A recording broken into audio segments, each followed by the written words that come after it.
Single phase AC circuit पढ़ चुके हैं। अब हम सब लोग स्टडी करने जा रहे हैं थ्री फेज एसी सर्किट। ठीक है, थ्री फेज एसी सर्किट। अब पिछला हम सब लोगों ने जो पढ़ा है सिंगल फेज एसी सर्किट पढ़ा है। सिंगल फेज एसी सर्किट क्या होता था? एक वायर होता था या एक लाइन होती थी और वो एक 360 डिग्री रोटेट करती है। Single phase. यहां थ्री फेज का मतलब थ्री लाइन, थ्री फेज का मतलब तीन डंडे होंगे। ठीक है, थ्री फेज का मतलब थ्री डंडे होंगे। थ्री डंडे का मतलब हमने मान लिया रेड है, ब्लैक कलर हो गया, ब्लू कलर ले लिया हमने, तीन कलर, ये थ्री डंडे हो गए। और ये हम जो थ्री फेज एसी सर्किट पढ़ रहे हैं ये three phase AC circuit balance circuit है। Balance three phase circuit. Balance three phase का सर्किट का मतलब सबके मैग्नीट्यूड क्या होंगे? सेम होंगे। मान लीजिए इसका V मैक्स है तो ये भी V मैक्स होगा, ये भी V मैक्स होगा। ये मान लीजिए 3 सेंटीमीटर 3 वोल्ट है तो ये भी 3 वोल्ट होगा, ये भी 3 वोल्ट होगा। ये तो three phase AC balance case है तो पूरे एक सर्किट में 360 डिग्री बनते हैं। तो बैलेंस केस है तो दो कलर के दो लाइनों के बीच क्या एंगल बनेगा? 120 डिग्री, 120, 120, 120। और ये थ्री फेज एसी सर्किट दो टाइप के होते हैं, एक स्टार कनेक्शन और एक डेल्टा कनेक्शन। हम सब लोगों ने ट्रांसफॉर्मेशन पढ़ा है, लोड का ट्रांसफॉर्मर, वहां कनेक्शन नहीं पढ़ा। ये थ्री फेज कनेक्शन दो टाइप का होता है, एक स्टार कनेक्शन, दूसरा डेल्टा कनेक्शन। ठीक है, अब हम सब लोग पहला बहुत इंपॉर्टेंट लाइन है थ्री फेज एसी सर्किट को वैल्यू पहचानने के लिए। गिवन वैल्यू, गिवन प्रॉब्लम में जो गिवन वैल्यू होगी या नोड वैल्यू होगी वो लाइन वैल्यू होगी। लाइन वैल्यू क्या होगी, फेज वैल्यू क्या होती है, ये अभी हम सब लोग डिस्कशन करेंगे। लेकिन इतना ये लाइन इंपॉर्टेंट है, value across the load. Load का मतलब आर हुआ, एल हुआ, सी हो गया, सीरीज आर एल हो गया, सीरीज आर सी हो गया, जिसे कहते हैं इंपीडेंस। तो वैल्यू अक्रॉस लोड या value across the coil. Coil का मतलब series RL circuit. Coil load के क्रॉस या कॉइल के क्रॉस जो भी वैल्यू होगी वो always gives phase value. Load के क्रॉस या कॉइल के क्रॉस, ये आप दिमाग में बैठा लीजिए, लोड के क्रॉस या कॉइल के क्रॉस जो भी वैल्यू होगी वो फेज वैल्यू। अब हम सब लोग थ्री फेज एसी सर्किट एक सिलेबस के अकॉर्डिंग हमारे सिलेबस में स्टार कनेक्शन और डेल्टा कनेक्शन और relation between line voltage, phase voltage and line current, phase current. तो थ्री फेज एक क्वेश्चन आता है, derive in three phase AC circuit, balance three phase AC circuit, induced EMF, total induced EMF is 0। तो उसी का derivation हम सब लोग करने जा रहे हैं। थ्री फेज का मतलब हमने कंसीडर कर लिया, थ्री फेज का मतलब एक दूसरे से फेजर डायग्राम बनाने जा रहे हैं।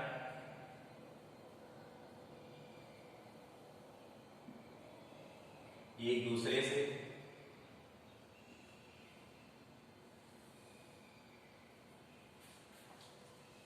ये हमने मान लिया वी आर, स्मॉल ये वी वाई मान लिया, ये वी मान लिया। एक दूसरे से कितने डिग्री पर होंगे? 120 डिग्री। ये भी 120 डिग्री होगा, ये भी 120 डिग्री होगा और ये भी 120 डिग्री। अब हमको रिजल्टेंट मतलब इनका रिजल्टेंट, बैलेंस का मतलब क्या होता है? Resultant value 0। रिजल्टेंट वैल्यू क्या हो? 0। तो हम कैसे निकालेंगे? इनका यदि सम किया जाए रिजल्टेंट वैल्यू का, यदि 0 आ जाए तो इसका मतलब हमारा क्या है? ये बैलेंस केस है। यदि 0 नहीं आता है कंडीशन में तो ये बैलेंस केस को आइडेंटिफाई नहीं कर रहा। तो हम सब लोग पहले, अब ये इसकी वैल्यू क्या है? V मैक्स, Vm वैल्यू है इसकी भी Vm है, इसकी भी Vm है। हम इंस्टेंटेनियस वैल्यू लिखना चाहते हैं। अब देखो ये पॉजिटिव एक्स एक्सिस हमने कंसीडर कर लिया, पॉजिटिव एक्स एक्सिस कंसीडर कर लिया तो हमारा इक्वेशन क्या होगा? पॉजिटिव एक्स एक्सिस पर फेज एंगल क्या होगा? 0। हमको मालूम है V इक्वल टू क्या होगा? Vm sin omega t plus minus five. Plus angle कब होगा? जब एंटी का हथेली ऊपर की तरफ रोटेट करेगी। और हथेली नीचे की तरफ रोटेट करेगी एंटी क्लॉकवाइज तो माइनस एंगल होगा। तो देखो ये बी आर फेज एंगल क्या हो गया 0। तो इक्वेशन क्या हो गया v इक्वल टू यही लिख लेते हैं v इक्वल टू क्या हो गया V R equal to VM sine omega T equation number 1। दूसरा अब देखो वी वाई हथेली कहां जा रहा है नीचे की तरफ, ये कितने डिग्री पे है 120। तो नीचे की तरफ हथेली जा रहा है तो एंगल फेज एंगल क्या होगा माइनस है। तो बाकी सारी चीजें वही होगा, यहाँ क्या होगा माइनस। या दूसरे ऐसे वर्ड लेते ऐसे उल्टा चलते तो प्लस 240 होता। तो क्या हो गया V Y equal to VM sine omega T minus 120 degree equation number 2। Similarly V T देखिए आर वाई बी देखिए ऐसे चलेंगे तो देखिए हथेली ऊपर की तरफ जा रहा है तो प्लस 120 डिग्री, यदि नीचे से जाएंगे तो माइनस 20। तो हम क्या है प्लस ऐसे हथेली ऊपर की तरफ ले रहे हैं तो कितना डिग्री होगा ये प्लस, क्योंकि हथेली ऊपर की जा रही है। दूसरे word plus anti clockwise direction में एंगल को पॉजिटिव लेते हैं। तो इक्वेशन क्या हो जाएगा VB equal to VM sine omega T plus 120 degree equation number 2। अब हम सब लोग रिजल्टेंट एक्सप्रेशन निकालते हैं। रिजल्टेंट एक्सप्रेशन क्या तीनों का सम। तो total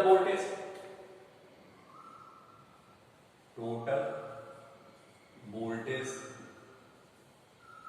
V equal to V R plus V Y plus V, ये वैल्यू पुट कर दें यहां से इक्वेशन से। तो V equal to V M sine omega T plus VM sine omega T minus 120 degree plus VM sine omega T plus 120। अब इसमें common क्या है वीएम हमने बाहर कर लिया। तो V equal to VM sine omega T plus sine omega T minus 120 degree plus sine omega T plus 120 degree. अब यहां पर इसको सॉल्व कर ले। Sine omega T minus 120 plus this sine C plus sine D का formula लगा ले या साइन ए माइनस डी और साइन ए प्लस डी का फार्मूला लगा। तो साइन ए प्लस ये आसान रहेगा तो हम इसी का फार्मूला कर देते। तो V equal to VM sine omega T plus sine omega T into cos 120 degree minus cos omega T into sine 120 degree plus sine A plus B sine omega T into cos 120 plus cos omega T sine 120। अब देखिए cos omega T sine 120 ये और ये cancel हो। अब ये क्या हुआ sign omega T cos 120 sign omega T ये क्या हो जाएगा 2 साइन ओमेगा टी ये और ये ऐड हो जाएंगे तो क्या हो जाएगा V equal to VM sine omega T plus 2 sine omega T into cos 120। तो वैल्यू रखें तो V equal to VM sine omega T plus 2 sine omega t और cos 120 की वैल्यू होती है -1/2 -1/2 2 कैंसिल हो जाएगा। तो V equal to VM sine omega T minus sine omega t तो क्या हो जाएगा V इक्वल टू 0। ये हमारा प्रूफ हो गया। इन बैलेंस केस नोट लिख लीजिए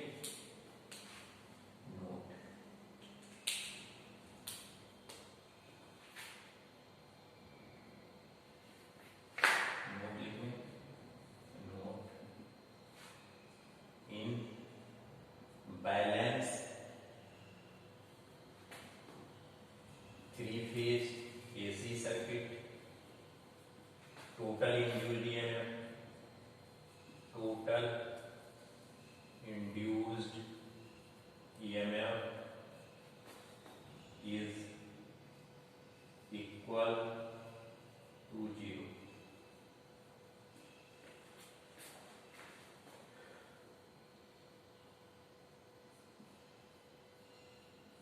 दूसरा पॉइंट, अब देखो फेज सीक्वेंस होता है। फेज सीक्वेंस क्या होता है? फेज सीक्वेंस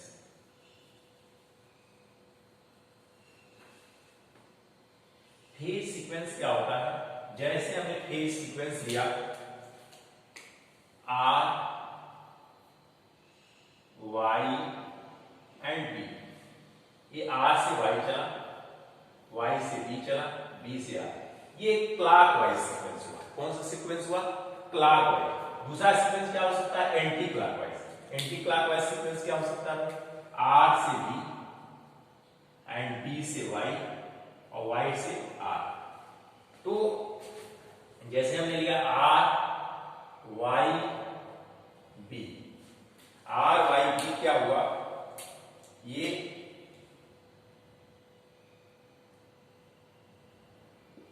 ऐसे कर सकते हैं या clockwise sequence.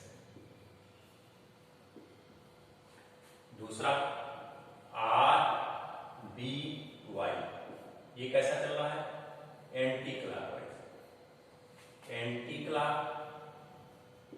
Anti clockwise sequence. Means क्या दिख रहा है हमें? ये इंटरचेंज दिख रहे हैं।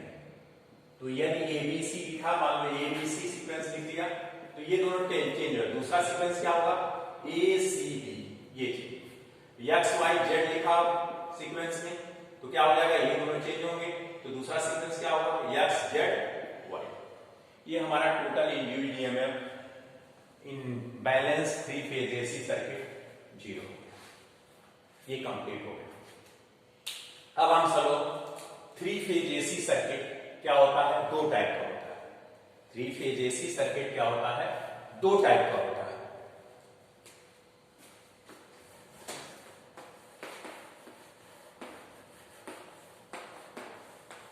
Types of